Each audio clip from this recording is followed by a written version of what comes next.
It is great to be here today representing the Queensland Government. Great to have signed two new Memoranda of Understanding,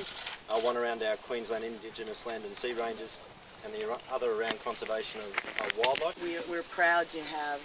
Minister Powell setting the benchmark for having a real passion and interest with wildlife, being very hands-on with wildlife, visiting our hospital and engaging in research with us. And I think that's so important, to be someone who doesn't manage from afar,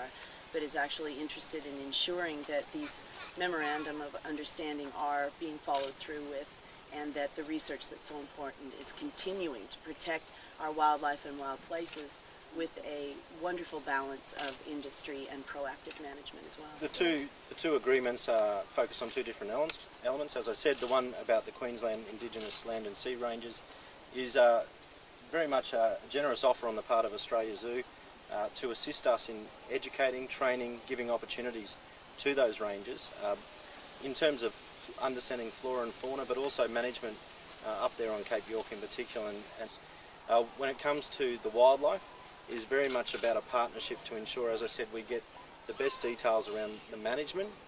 around the protection and conservation of these critters in particular,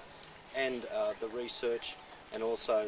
the rehabilitation through things like the hospital here. I think that we're working together very well with discussing ways cooperatively that we can expand on what we're doing for the environment. And I think the new twist that's so important with the new government is that cohesiveness of industry and environment, and the idea of being able to have research and Indigenous people back on country, and opportunity for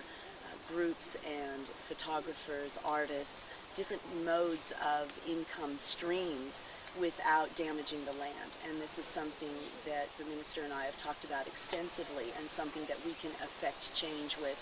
by being able to engage our team by actually making it happen.